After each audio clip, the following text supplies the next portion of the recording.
Medical bills, shopping sprees, or unexpected unforeseen emergencies can cause your expenses to spiral out of control. This in turn affects both your physical and emotional well-being. Paying off your credit card debt might be easier than you think if you're among the many people who carry credit card balances from month to month. Even though dealing with your debt might seem overwhelming and impossible, you can tackle it one step at a time, just as you handle everything else. It's just a matter of coming up with a great plan and following through. Hello everyone and welcome back to the Finance Guardian channel. There is no better time to pay off credit card debt than right now. Following the COVID-19 pandemic, the economy is beginning to recover and the average American personal savings rate has reached record levels. Even so, many people are still buried under high-interest credit card debt, a burden that will only get worse as the Federal Reserve raises interest rates this year. This means that it's time to get to work whittling down that debt, especially if you've been able to save money during the pandemic. So in today's video, we're going to share with you 5 tricks to pay off credit card debt fast. Hit that subscribe button and the bell beside it, and let's get started.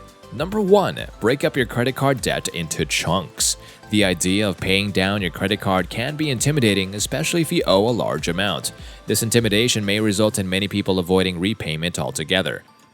But thankfully, there are ways around this. If you have ever gone for a long run, you know that it is easier to think of the run as 4 15-minute chunks rather than 1 hour-long one. You can use this same logic to pay down your credit card debt. As an example, instead of thinking about the $20,000 of debt you owe as one lump sum, break it up into 4 different chunks of $5,000 each. Of course, splitting your debt into manageable chunks will not make it decrease faster on its own. It can, however, be useful for getting the debt elimination process started if the high balance you've been carrying has been deterring you from paying anything. A good rule of thumb, especially if you have multiple credit cards with a known balance, is to make sure you are making the minimum payment so that your credit card score is not hurt, which can be important for getting a mortgage or even landing a job.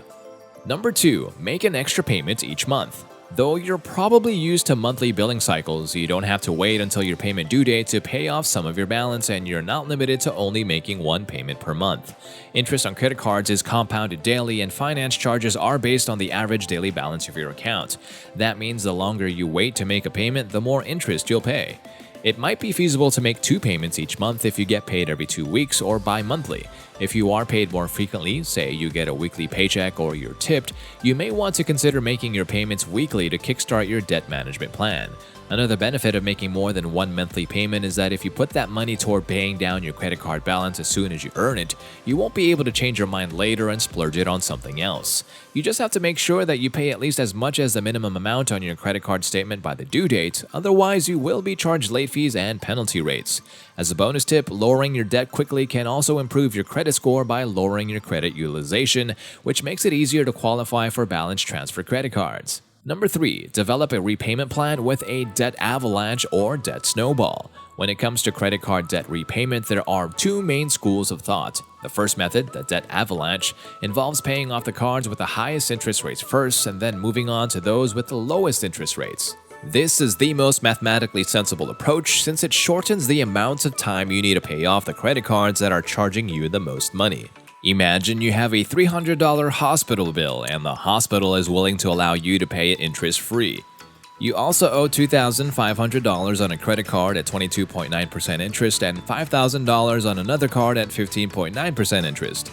Getting rid of that $2,500 credit card balance becomes your top priority because it comes with the highest interest rate. If you have an extra $200 over the minimum amount to pay off debt, it will be directed to that one until it is paid off. You then add that debt minimum to the $200 extra and apply the total to the bill with a second highest interest rate.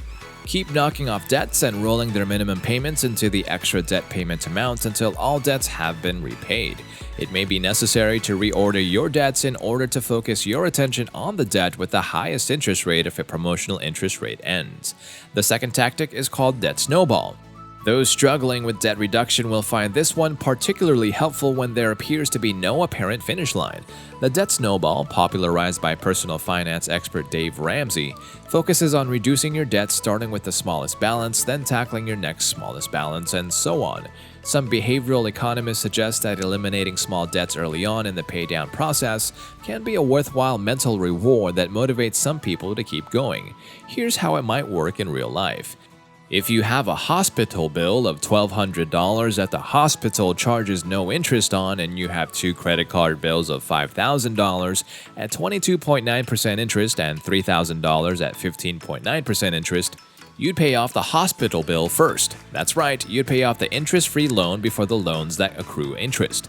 Some people lose their minds over this because paying off the highest interest debts first usually saves time and money. For these people, debt avalanche makes more sense. However, if you need to front-load your payoff plan with early successes in order to stay committed, Snowball is for you. Number 4. Get a loan from family or friends. Asking family members or friends for a loan can also be a great way to pay down credit cards faster. Despite the risks of mixing money and family, borrowing from a friend or relative to pay off your debt can be worthwhile. Suppose you had a $10,000 credit card balance with a 20% annual percentage rate.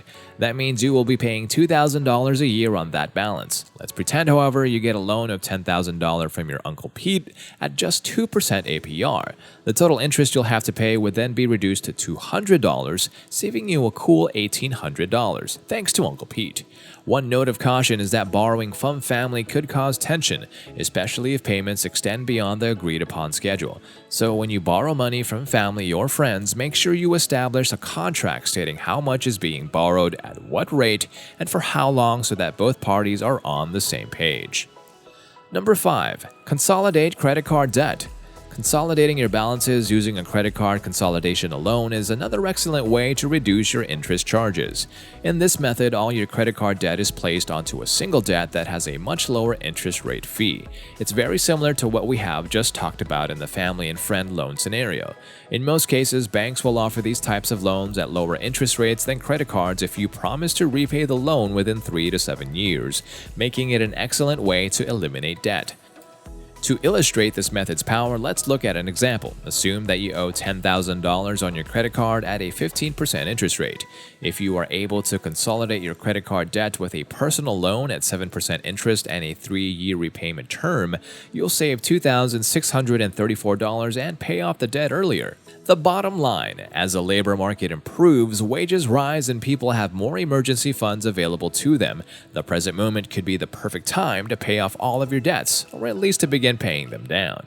If it isn't easy or quick, many people who stick with a debt management plan say the feeling of relief once they're debt-free is worth it. If you owe a lot on your credit cards, now is the time to get rid of them. And that's all the time that we have today, folks. We hope you enjoyed this video, and if you did, please do remember to hit that like button. If you're new around here, subscribe to our channel, and on your way out, please do remember to click on that bell icon too so you can remain updated about all of our future videos. You're welcome to the channel where you will learn the basics of personal finance in easy-to-understand language. We'll see you next time.